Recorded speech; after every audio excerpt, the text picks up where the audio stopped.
This video is all about hypothesis testing.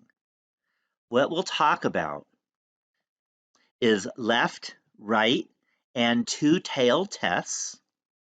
Then we're going to get into what's called a type 1 and a type 2 error. And then we'll talk about p-values and rejection regions. And I know maybe none of this makes any sense to you, but hopefully at the end of this video, you'll get this stuff. And then how to do a hypothesis test. What is the procedure? And it turns out it's very strict. There's an order at which you do things, and there's some wording that's real important. And then we'll talk about a hypothesis test for a proportion. So we'll look at some examples of conducting a hypothesis test for a population proportion. And then finally, we'll look at some examples on conducting a hypothesis test for a population mean. So the first thing we want to look at is how to determine what we call the null and the alternative hypotheses. So what that's all about is you can imagine kind of having a debate. There's the status quo person, and then there's you. And you feel like something is true, and you want to show that what you feel like is true, and what you think is true is against the status quo. So the idea is you want to show what you think is true. So for example, if you want to find out more than 50% of the voters support a candidate, okay, so you believe that it is true that the candidate that you want to win, for example, has more than 50% support, so that candidate is going to win. Well, that's what you want to find out, so you need to determine what is the null and what is the alternative hypothesis. So for the null hypothesis, we use the letter H to represent hypothesis. We put a little 0 here. We call that H naught. We don't use the word 0. I guess the British got to it first. So we call this H naught, and that means the null hypothesis. Then we put a colon. So H naught colon, and that's always how you write the null hypothesis in terms of kind of introducing it. Then what you do is you say, well, what is a survey question? The survey question is, do you support the candidate? And it's a yes-no question. When you have a yes-no question, then we're talking about a proportion, because we want to find out if the proportion of people who are going to vote for your candidate is greater than 50%. The status quo is, no, it's not greater than 50%. And we always use an equal sign for the H naught. So we use P for the population proportion, and then equals 0.5. And then the alternative hypothesis, we use H sub 1 or H1. Some people use HA, and that's fine also, A for alternative, and you'll see both. So I'm here using H1 with a colon. And the alternative hypothesis is what you're trying to show is true. What you want to show is true is that more than 50% of the voters support the candidate. So now we want to show the proportion is greater than 50%, or P is greater than 0.5. So there's our example of finding the null and alternative hypotheses for this particular hypothesis. So here's another example. Now let's suppose you want to find out if the mean number of snowboards rented at your snowboard shop is less than 60 snowboards per day. So notice this is different because in the last example, we were looking at proportion, a yes-no question. Here the survey is how many snowboards were rented today? And an answer might be, well, today, 54 snowboards were rented. That's a number, not a yes or no. So the survey question is quantitative, or the variable is quantitative. Because of that, we still have an H naught with a colon. That's always going to be true for hypothesis testing, but no longer a p. P was for proportions. Here, we're talking about a population mean, and we use the letter mu for the population mean. And the status quo is that if it's not less than 60, the lowest number that could be would be 60. So mu equals 60 is the status quo. And then H1 with a colon, that's the alternative hypothesis. We want it to be less than 60, or at least that's what we think might be true. So we say mu is less than 60. That's how we write down these hypothesis tests. So now let's do a third example. Let's suppose you want to find out if the average speed that people drive on Highway 50 differs from 40 miles per hour. Okay, what you're going to do now is you're going to clock a bunch of cars. Imagine you might be in the police force, and you're going to sit there with your radar detector, clocking a bunch of cars to see, well, do people really go 40 miles per hour on Highway 50, at least in this area where that's the speed limit? Maybe they go more, maybe they go less, we don't know. But if they go less, then that's different. If they go more, that's also different. So let's write down the hypotheses for this hypothesis test. So we write H naught colon. Again, it's an average. We're talking about a quantitative variable. That's the speed of the car. So we use the letter mu equals 40. Because that's the status quo is 40, we want to show that it's different from 40 miles per hour. So H1 is mu is not equal to 40. So if you want to show that it's different from a number, you use a not equal to sign. So notice that there's different kinds of hypothesis tests here. First is a population proportion that we're looking at. And then there could also be a population mean that we're looking at. And we use different symbols for the proportion or the mean. Don't get that confused. And then second is there are three inequalities here. We could look for more than, that's a greater than sign. We could look at less than, that's a less than sign. Or we could look at different from, and that's a not equal to sign. And those are the three main types of hypothesis tests that you can have when it comes to the inequalities. So now let's talk about those three different inequalities kind of in more depth. And we're going to call those left, right, and two-tailed tests. So let's start out with a left-tailed hypothesis test. And that involves the hypothesis that the parameter is less than a number. So for example, H naught, mu equals 10. H1, mu is less than 10.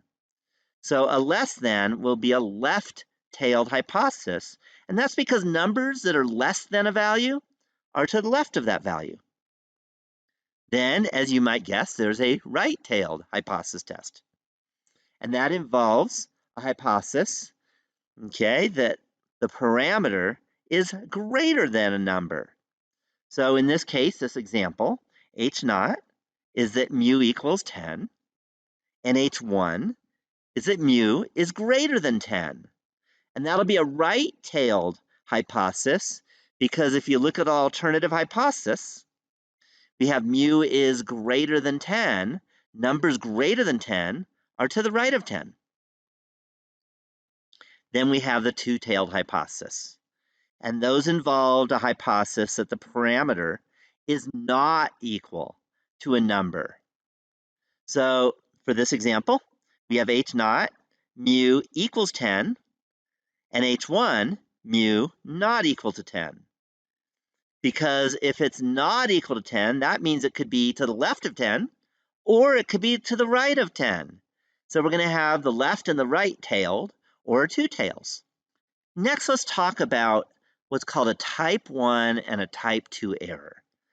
If you're going to be conducting a study, and you're going to be looking at a sample, you almost never can get the whole population, so we're talking about samples, then you could look at your sample, and the sample might be misleading. And the sample might lead you to an error. So there's two different types of errors for hypothesis tests that could happen. The first is a type 1 error, and the second is a type 2 error. So here's what they mean. A type 1 error means that you reject the null hypothesis when the null hypothesis is true. And what we say is the probability of a type 1 error. We call that alpha. So that's the letter we use. It's the Greek letter alpha. So notice if you reject H naught when H naught is true, that means you had this idea, you did this study, you said, look, the study showed exactly what I thought was true. So I'm going to brag to everybody, I'm right. But we have an error. It turns out, no, you're wrong. But you thought you were right, your study indicated you were right, you got excited, and you were just wrong. That's a type 1 error. Then there's a type 2 error, and that means we fail to reject H naught when H naught is false. Often we use the probability of a type 2 error. We use 1 minus beta for kind of the lettering system for that. So now for type 2 error, it's kind of the opposite. You got this idea, I think I'm right. I got this idea, I'm going to conduct a study. Do your sample, and you conduct your study, and you say, my sample doesn't show that I'm right. I might be wrong. I don't have evidence to show I'm right. Then you go home and you're all depressed. And guess what? You were right, but you're not able to show it. And that's an error. So that's a bad error also. Both of these are errors. So let's look at an example. Okay, so here's an example that says, suppose a hypothesis is done to see if a proposed vaccination for HIV is effective in reducing the chance of the person getting infected. Discuss the implications of a type 1 and a type 2 error. So the idea here is, let's say you work for a pharmaceutical company and you got this new vaccination and you say, I think this is going to work. I think we're going to be very effective in making sure that people are much less likely to get HIV. So that's how you feel. And now we're going to worry about the type 1 and type 2 errors. So let's take a look. So a type 1 error means we went through the expense and hassle. We vaccinated everyone. What it is, we did the sample. And we thought we were right before we even took the sample. We thought we had a vaccine that works. We did the sample. Maybe you gave it to 1,000 people. And, they didn't get HIV, or they got it much less likely than people who didn't get vaccinated.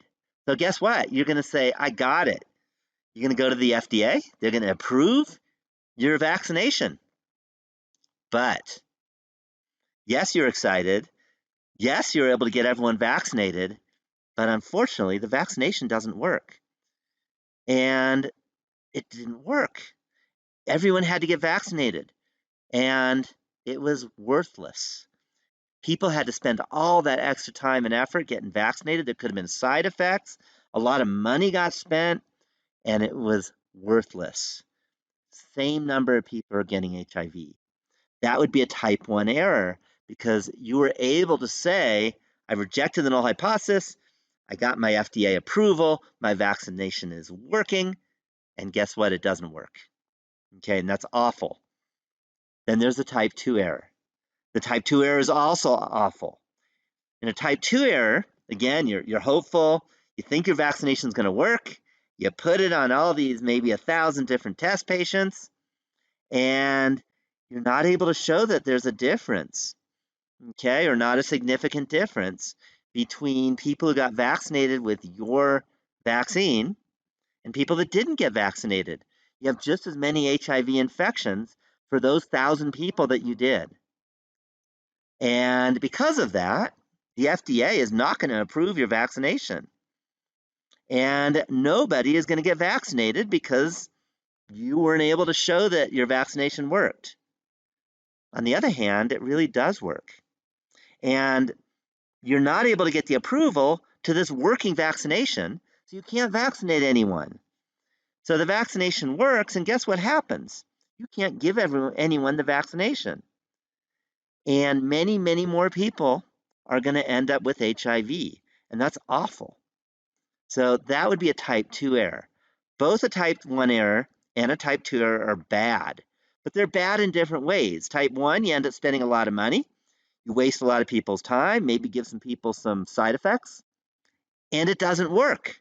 That's bad because you wasted your time and wasted money, and no one's doing anything to get vaccinated in terms of they're getting vaccinated, but they're still getting HIV. That sucks.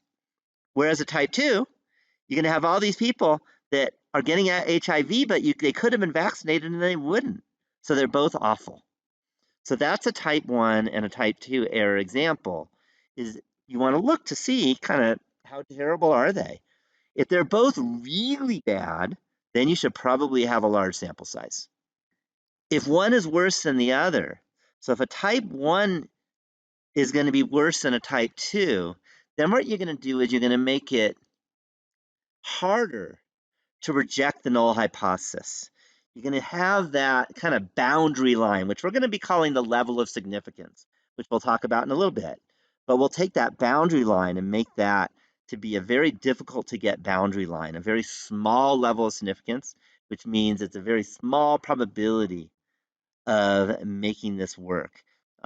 Makes a probability of a type 1 error very small. Whereas if a type 2 error is much worse than a type 1 error, then you're often going to let that level of significance get larger, and you're going to say, well, we're going to let the chance of a type 1 error be pretty big so that the type 2 error chance is smaller. All right, so then once you've made those decisions, you've come up with your hypotheses, you've looked at the type 1 and type 2 error, kind of set that level of significance, that boundary, then the next step is what you do is you go and conduct your study, pop it into your computer, into your program, and then we're going to get what's called the p-value. And the p-value is the probability that if H naught is true and a sample is taken with the same sample size that you're thinking about, then the result will be at least as extreme as a result obtained from our sample. So the idea here is you conduct a study. You look at what you got from your sample proportion, and you say, well, how unlikely would that be if H naught was true? So how extreme? So if it's a left-tailed test, how likely would it be to get that value or less? Or if it was a right-tailed test, how likely would it be to get that value or more? Or a two-tailed test, how likely would it be to get as far from what your H naught proposed value is to what you got in your sample? And that likelihood is the p-value. So here's an example. And it says the following. A hypothesis test was conducted with n equals 200 students to see if more than 70% of all college students gain weight in their first year of college. So notice here, our H naught is that P equals 0.7 because we want to show that more than 70% of all college students gain weight in their first year of college. If not more than, then the highest number that could be is 70%, which is 0.7. H1 is going to be that P is greater than 0.7 because of the word more than. So let's suppose the sample proportion was found to be 0.76. And we looked at the probability of getting at least that value, and let's suppose that we calculate that out, and we found the p-value was 0.03. Okay, that's a small value. In fact, that's 3%. So you'd say that it's very unlikely to be at least as big as 76% if the population proportion really was 70%. Or in other words, then if the population proportion is really 0.7 and another sample of 200 students are weighed, there is a 3% chance that the new sample proportion will be at least as large as 0.76. And that's how you interpret this p-value. So the next thing we want to talk about is the rejection region. And what the rejection region is the region under the z, or sometimes t, or sometimes some other distribution, which we'll talk about in later chapters. So it's the region under the z-graph such that a test statistic in that area will result in H naught being rejected, which means H1 is accepted. A test statistic outside of that region will result in failing to reject H naught. So I think it's really important to look at pictures. So here are some pictures. Let's suppose you're doing a left-tailed test. So if you're doing a left-tailed test, and let's say we're looking at a proportion with a large sample size, so we can use the central limit theorem and say that we are approximately normal. Then we're going to use a normal distribution. And if we looked at the z-score of the sample proportion, then if the z-score is over here, and over here for this particular hypothesis test, then z is negative 1.645. And that happens, by the way, when you have a 5% level of significance, which is a standard level of significance. So in other words, this area over here is 0.05. And if you're in this region, so if we got a z-score over here at maybe negative 1.8, then we're in the rejection region. And that means you get to reject your null hypothesis, say the alternative hypothesis was correct, and your idea is supported by the statistics. On the other hand, let's suppose you conducted your test and you asked this yes-no question, you got a certain number of yeses and a certain number of nos, you did your calculation and you found out the z-score for that calculation was, let's say, negative 1.2. Then you're over here. That is not in the rejection region. That's in the fail to rejection region. You would say it's not that unlikely to get that value had the null hypothesis been true. And if it's not that unlikely to get that value had the null hypothesis was true, you're not going to say, therefore, the null hypothesis is false, because look, that could happen. So you're going to fail to reject the null hypothesis. And you're going to say, well, it might be true that H1 that you think was true is true, but it might not. You don't know. So you just fail to reject. Okay, over here, you're going to say it's so unlikely to happen that we're going to reject, and we're going to say, yes, H naught must have been false, because our assumption that H naught was true is too unlikely. And that's the idea of a hypothesis test. And that's a left-tail test. Right-tail test is very similar, except then you have a greater than sign for your H1. And with the greater than sign for your H1, then we're going to look to the right of your test statistic, or that z-score of 1.645, which would be the z-score that has a probability of being larger than that, being less than 5%, say, which is what this value corresponds to. Then there is the two-tailed test. That's when you had the not equal to sign. So then, if you are far left or far right, you're going to say that's far enough from what we thought was not right, what the status quo said was right, that we're going to say, yeah, we think we're right now because it's too far away.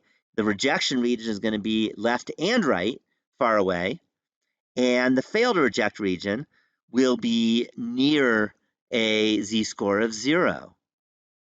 And notice it's negative 1.96 in this case. It's actually a bigger number because if you want that probability to be 0.05, if it's both sides, then we're going to have to get farther away from 0 to make that probability small enough because we're doubling up this area. So that's the idea of the rejection region, and that's how hypothesis tests work. So we've talked about the normal distribution in the past. And this is the whole point, is now you can look at a hypothesis test, understand how unlikely something might be, and if it's very unlikely, then you say our idea was correct because it's too unlikely for H not to be true. So let me give you a step-by-step process at which you must do hypothesis testing. Your first step is determine the hypotheses in words. That's kind of the idea, is you have to think about what you think is correct, right? And what your idea is. Just talk about it. And that's all that is you have this thought that maybe something is different than what everyone else thinks. And you write that down in words. The next step is you take those words and you turn those words into symbols. So you write down H naught with a colon, never H naught equals, it's H naught with a colon, and you also write H1 with a colon. Then you decide, is it going to be a population proportion or a population mean?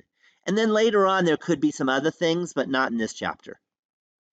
And then you decide whether it's a left tail, a right tailed, or a two-tailed test. Is it a less than, is it greater than, or is it a not equal to sign for the H1? H naught will always be an equal.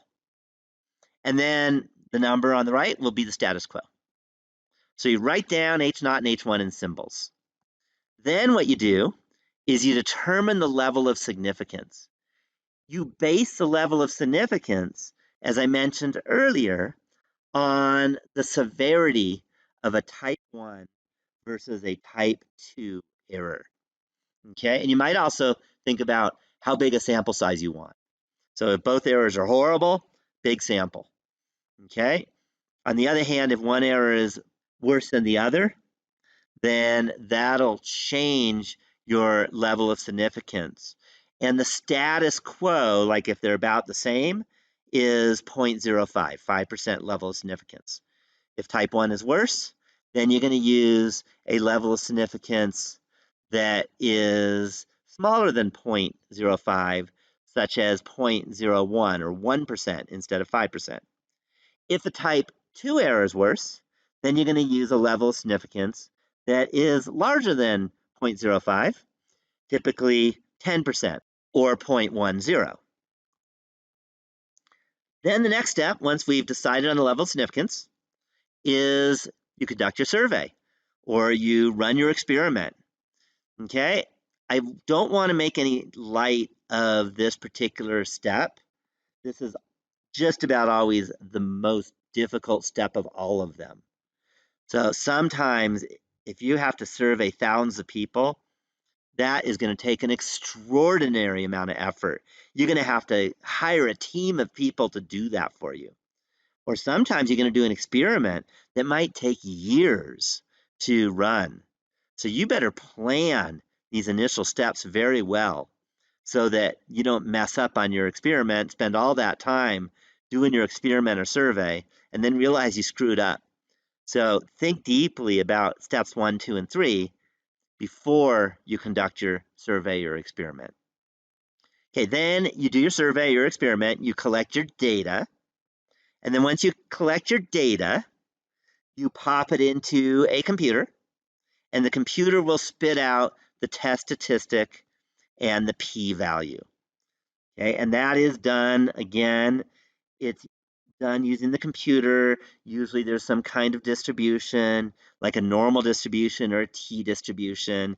It calculates that area, and it also calculates the test statistic value, which is like the z-score or the t-score, and then the p-value, which is that probability of being to the left or to the right or that far away from the test statistic, depending on whether you have a left, right, or two-tailed test.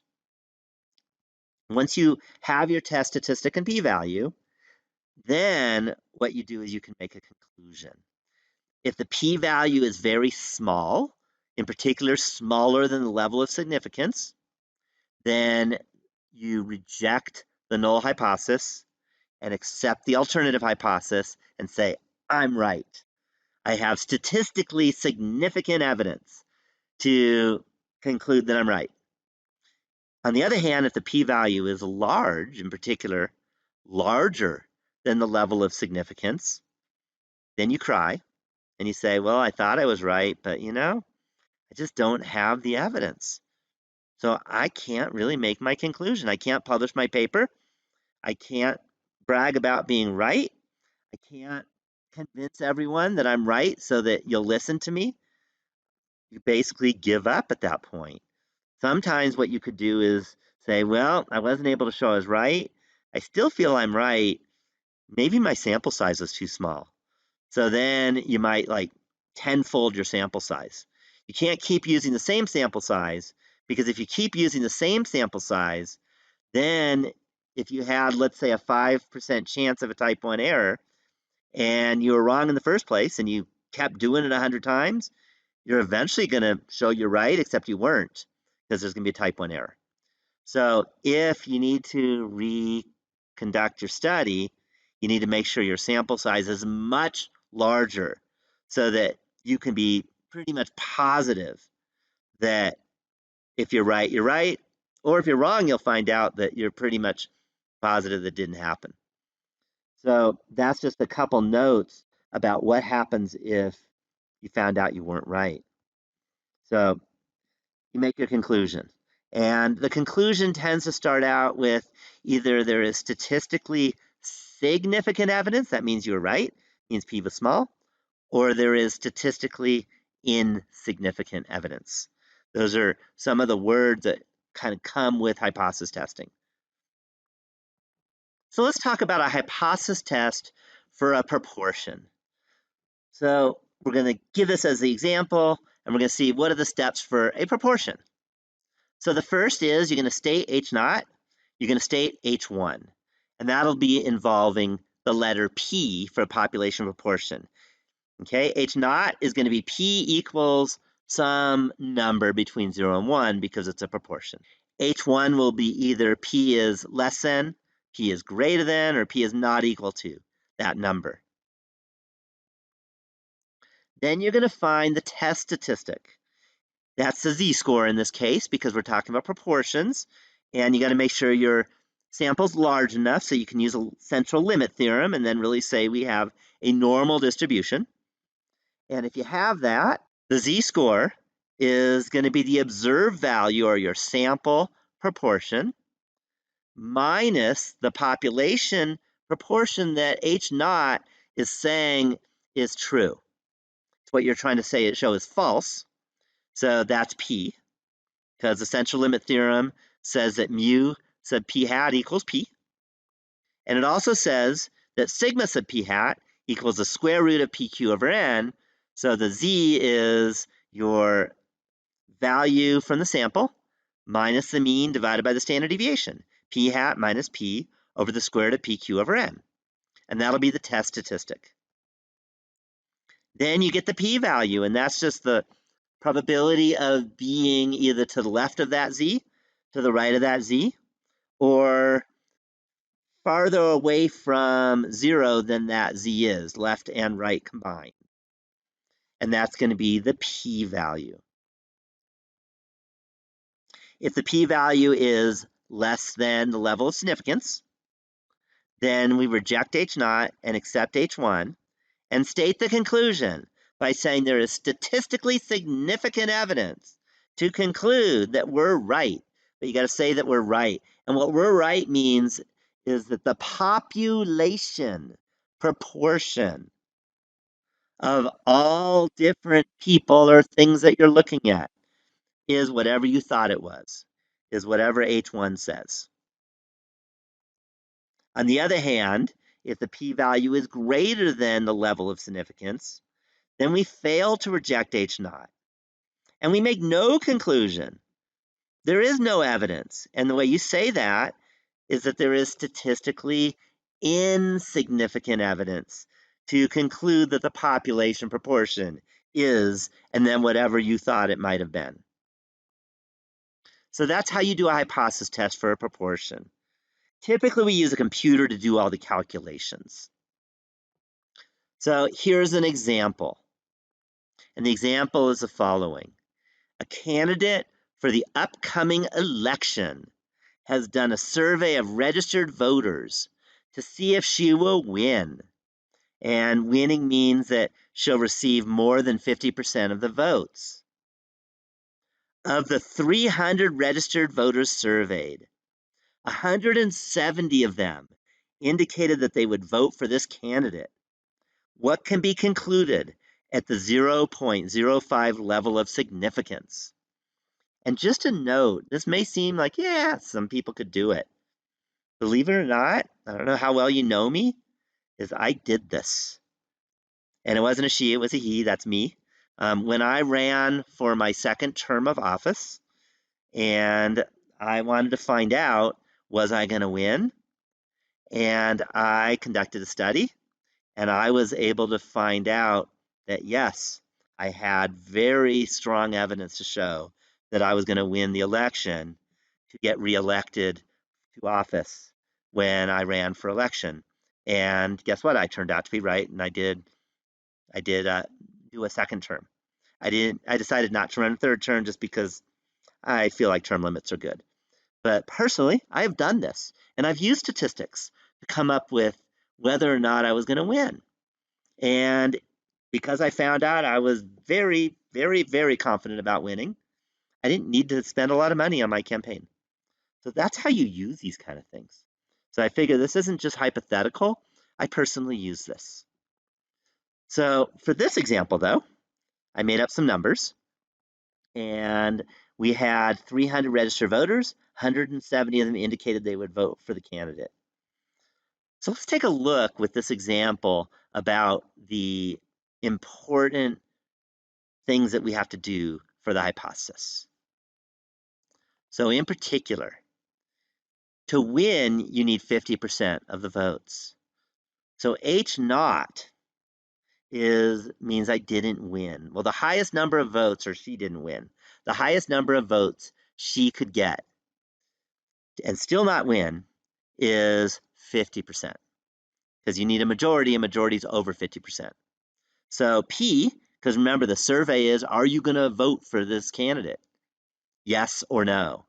So that means it's a proportion we're talking about. So P equals 0.5.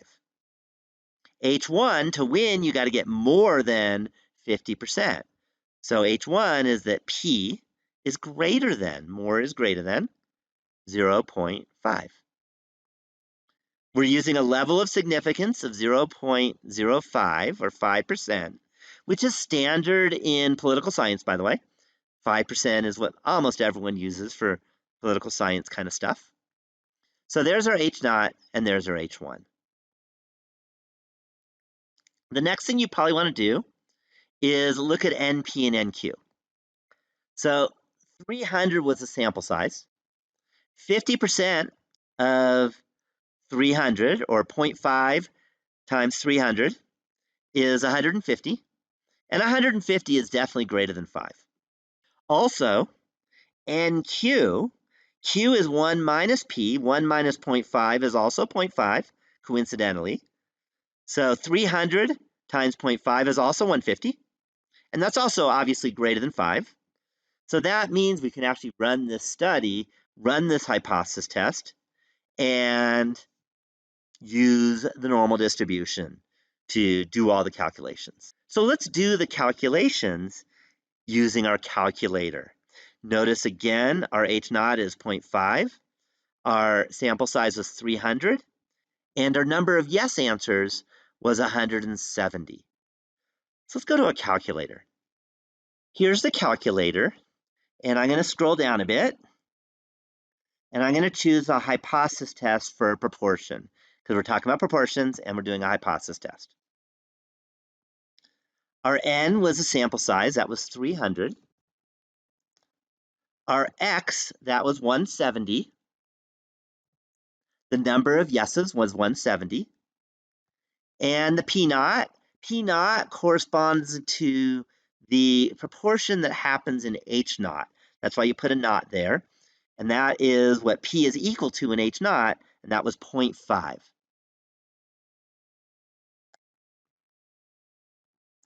Then we have a choice, less than, greater than, or not equal to. Well, we want her to win the election. She has to get greater than 50% of the votes, so greater than. And hit calculate. There's our test statistic. The test statistic was z equals 2.3094, etc. And p, the p-value, is about 0.01. So 0.01 is really the important number. The test statistic helps also, and you're used to greater than 2 being an outlier. That means very small chance of it happening, and there's your 0.01. So let's go back to the question, and we can start writing down what our conclusion is. So the p-value was 0.01, or 1%, and that's less than 0.05, 5%. And if the p-value is less than the level of significance, that means we get to reject H naught. So the conclusion in words, when you reject H naught, is there is statistically significant evidence to support the claim that she will receive more than 50% of the votes in the entire election. Notice we're not talking about the sample of 300 people. We're talking about the entire election, all people, the entire population. So her population proportion will be greater than 0.5.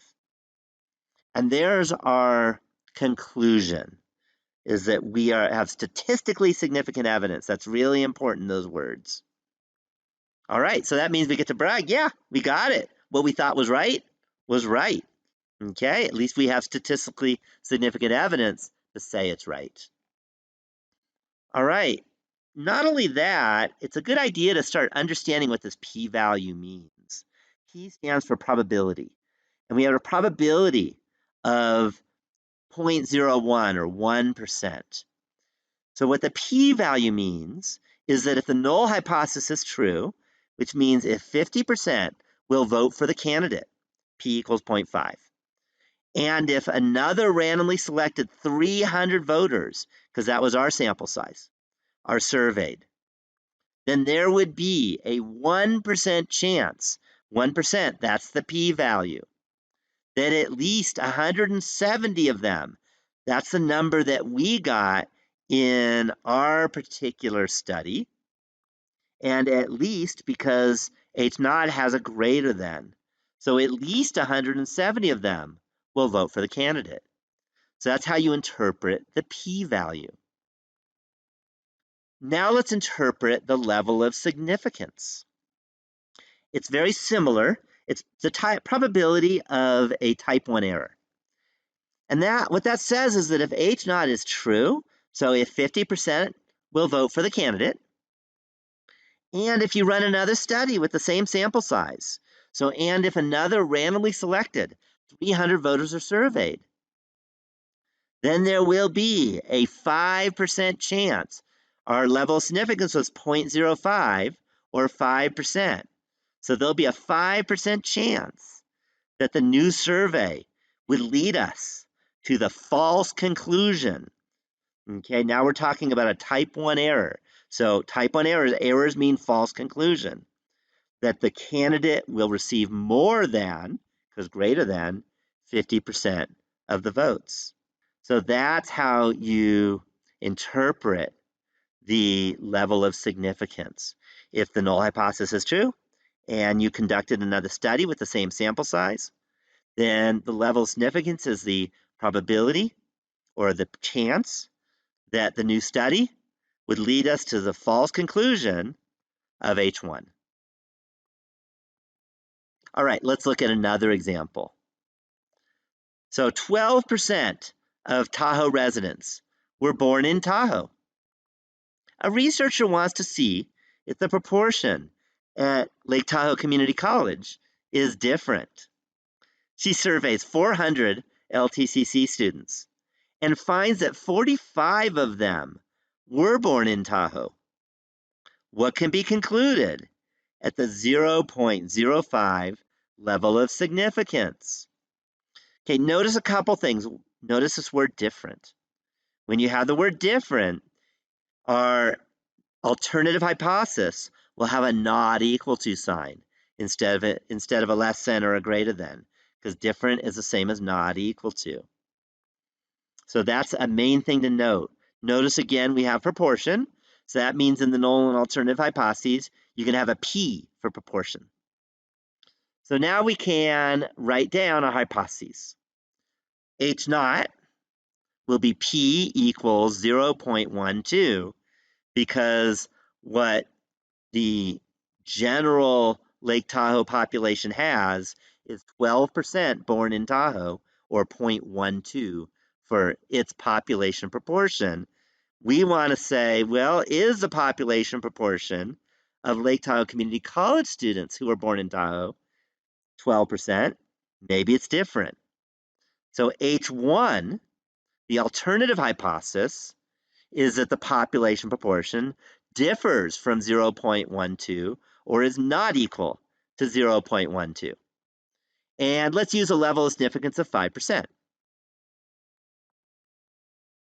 So the next thing we want to do is to see, can we actually use the central limit theorem and run a hypothesis test using this normal distribution? So notice that 12% of the 400 that were surveyed is 48. So NP is 48, and 48 is certainly greater than 5.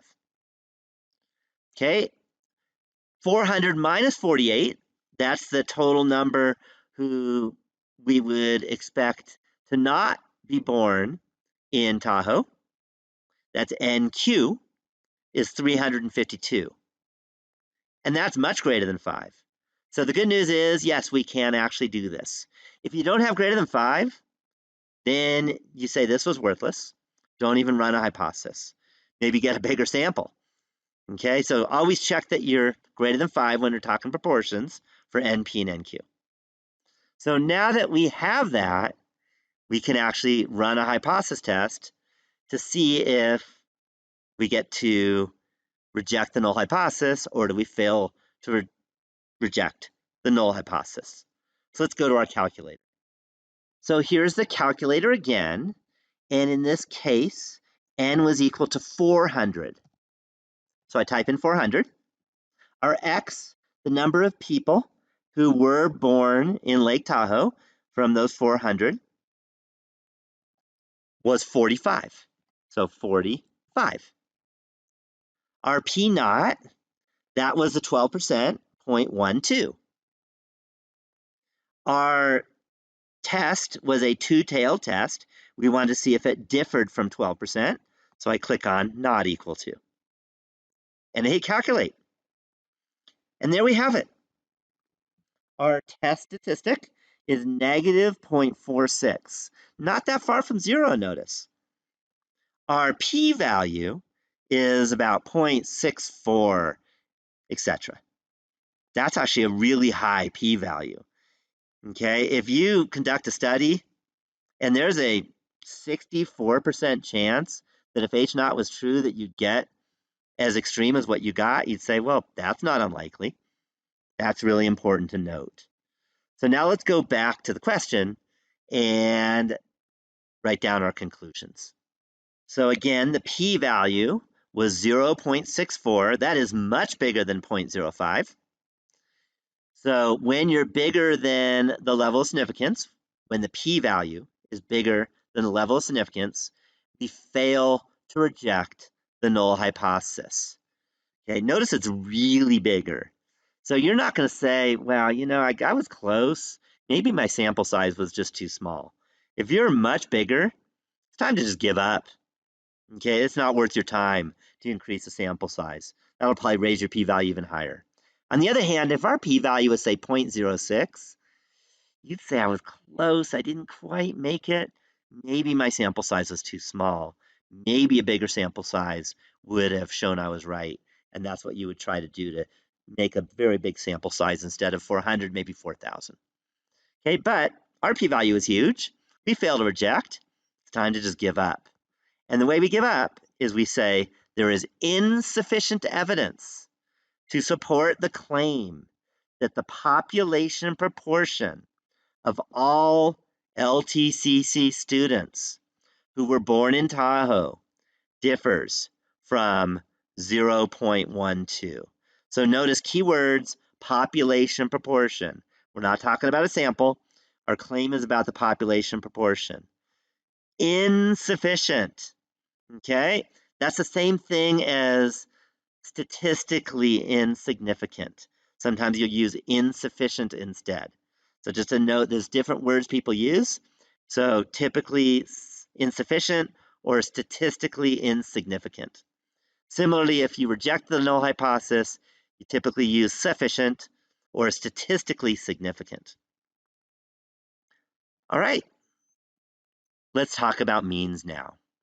So for a hypothesis test for a mean, it's very similar. You still state the null and alternative hypotheses, but now it's not going to involve p, not proportions. It's going to involve means, so we use mu for the population mean.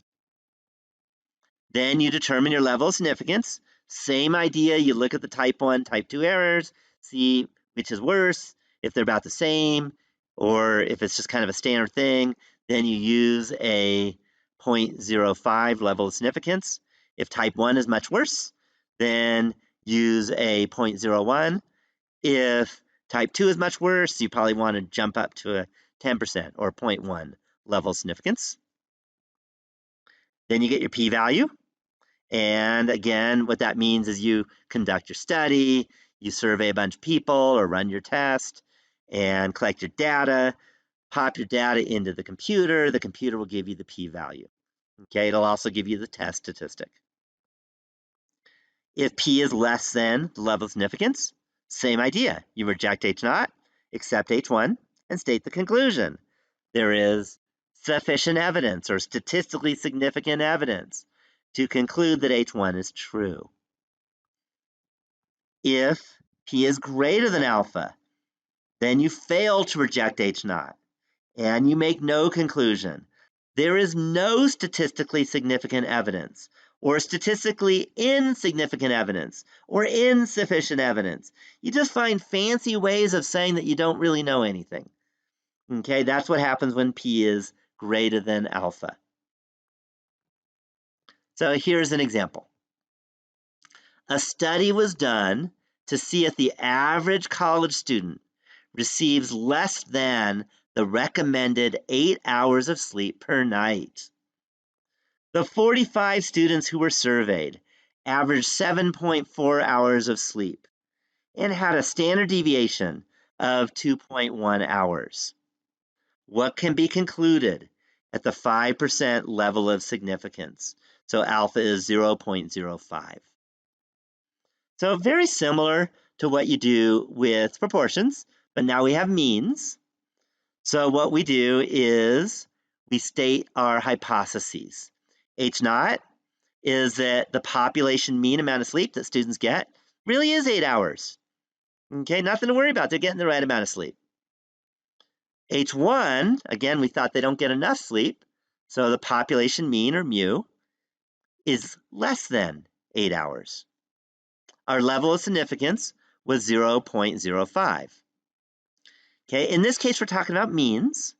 So what we do is we check to see, is our sample size large enough? Our sample size was 45. And 45 When we're talking about means, quantitative data, we're comparing with the number 30. And 45 is greater than 30. And because 45 is greater than 30, that means that we can use the central limit theorem and we can conduct the hypothesis test. In this case, it's going to be a student's t-distribution that we're going to be using because we know the sample standard deviation, and remember the student's t-distribution gives you that little adjustment when you only know the sample standard deviation and you don't know the population standard deviation, which is basically just about always the case. So now we can jump into the calculator.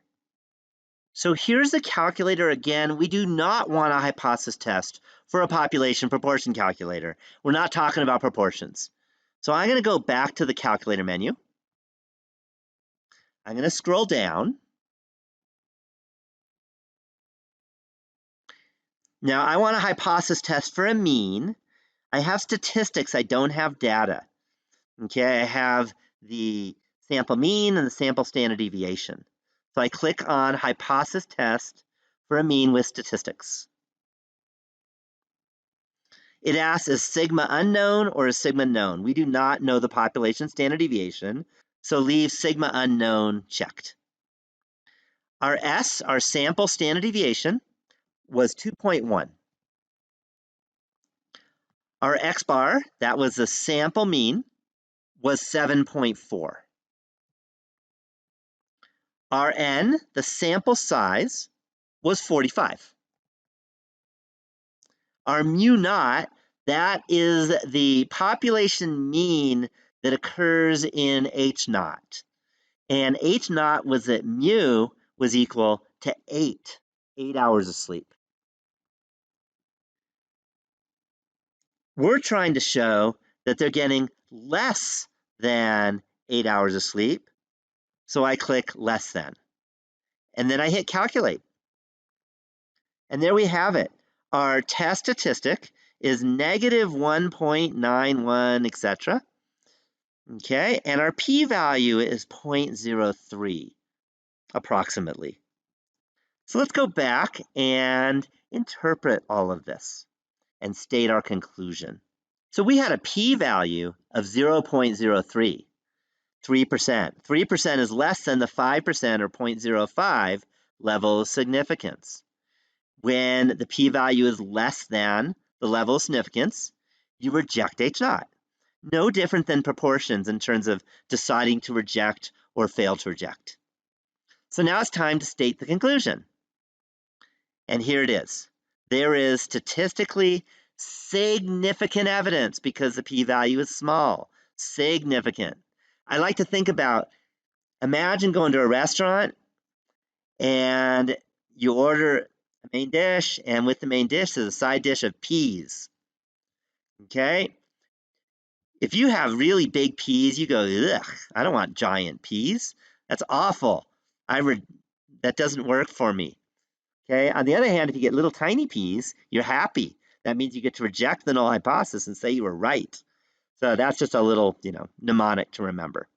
So there is statistically significant evidence to support the claim that the population mean hours of sleep that college students get is less than 8 hours per night.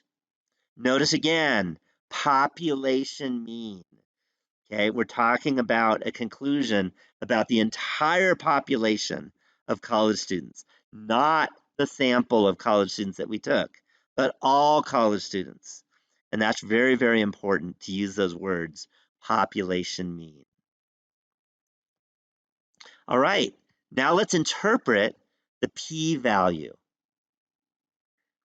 The p-value is 0.03. So very similar to the interpretation of the p-value when we were talking about proportions. And that was if the null hypothesis was true and you conducted another study with the same sample size, then the p-value is the probability of getting such extreme a value or more extreme than what you got. So in particular, the null hypothesis being true means if the population mean number of hours of sleep that college students get is 8. And if you did another study with the same sample size, so if another 45 college students were randomly surveyed, then there would be a 3% chance. Our p-value is 0.03, which is 3%. So there would be a 3% chance that the sample mean number of hours of sleep, so we're talking about the chance that a sample would be so small. So the sample mean number of hours of sleep for this new survey would be less than 7.4, because 7.4 is what we got in our study. So that's how you interpret the p-value. Now let's interpret the level of significance.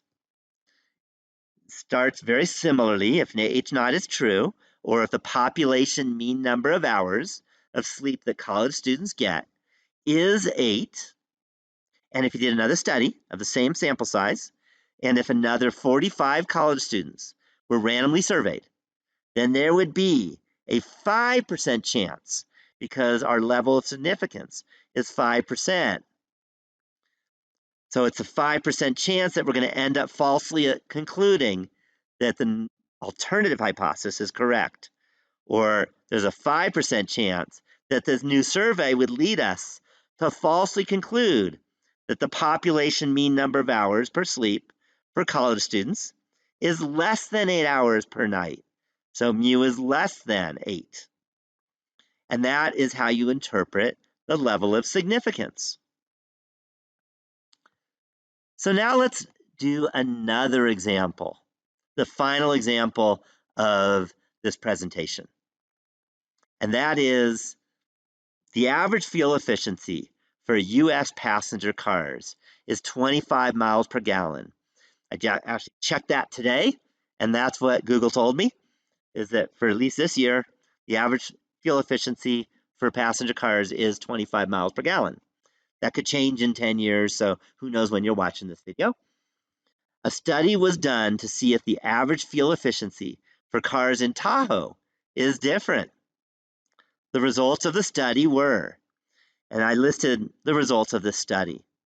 Okay, notice that our sample size is small here, so that's a worry. Okay, and we'll talk about that in a bit. So we have the results of the study are this list of numbers for fuel efficiency for the cars that we looked at. What can be concluded at the 1% level of significance? So alpha is 0.01. So let's take a look. Our H naught is that the mu is equal to 0.25. Notice that the variable is quantitative. The survey question is, what is the fuel efficiency? And it might be, my car gets 30 miles per gallon. Okay, numbers, and our list of data was a list of numbers. H1 is mu is not equal to 25, because remember that in the question, we wanted to find out if Tahoe is different from the average of 25. Our level of significance was given as 0.01. Notice that n is equal to 15. 15 is less than 31. It's not big enough. So the central limit theorem does not guarantee that we have a normal distribution. So if you don't know that you have a normal distribution to start with, don't even do this study. You need to get a bigger sample size. Don't do it with the sample size we got. But I'm going to assume we have a normal distribution. And if I assume that it's a normal distribution, then I actually can conduct the study. Just a warning, look at the first 3 letters. Okay, assuming is a bad idea. So it's probably wrong. So don't be an idiot. Don't assume unless it's just for some college class you're not like trying to publish a paper or make any real decisions based on. All right, so now we can go to our calculator and use this information to find out our test statistic and our p-value. So here's the calculator. And notice this is a hypothesis test for a population mean given statistics calculator. I am not given the statistics, we're given data. So I am going to change the calculator. I'm going to go back to the calculator menu, scroll down, and I need a hypothesis test for a mean with data. So I'm going to click on that, and it asked me to type in the data. So hopefully you can trust me. I just copied and pasted it. I had 26, comma, 18, comma, etc. So you type in the numbers separated by commas. Then what I do is, we don't know sigma, so don't type in sigma. I need to decide, do I have less than, greater than, or not equal to? For this particular test, it was a two-tailed test. We wanted to find out if it was different, so I go not equal to. Our mu naught, that was h naught, was that mu was equal to 25. So always type in whatever's under the h naught for mu naught, or p naught if you're doing the hypothesis test for proportion. And I hit calculate. Okay, notice that the sample mean was 23. That is less, okay? But having a sample mean less than the mu naught is not always good enough. And in particular, our test statistic, we have a t, is negative 0.9296, etc. And our p-value is 0.368, etc.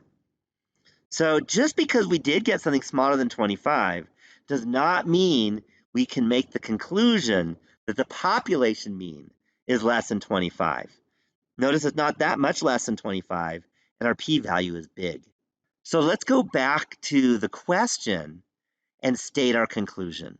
So we found that the p-value was about equal to 0.37. That's much bigger than 0.01. So that means I fail to reject the null hypothesis. So let's state it in words. There is statistically insignificant evidence, fail to reject statistically insignificant evidence to support the claim that the population mean, there's our mu, the population mean fuel efficiency for cars in Tahoe is not 25 miles per gallon, so not equal to 25. Notice statistically insignificant means that I really don't know anything. This is a fancy way of saying that I don't have evidence to make a conclusion at all. So that is pretty much everything I needed to talk about for this video and about hypothesis testing for a single population mean or single population proportion. Kind of next up, you'll compare different means or compare different proportions and work with that. And then we'll also work for qualitative data, all kinds of different stuff. But for this particular chapter, we're talking about population means and population proportions and running hypothesis tests for them. And hopefully you understand the key points in determining whether you have statistically significant or statistically insignificant evidence to make your conclusion. So if you have any questions, just ask me, or if you have another instructor, ask your other instructor, and we'll be happy to answer. Thank you for watching this video.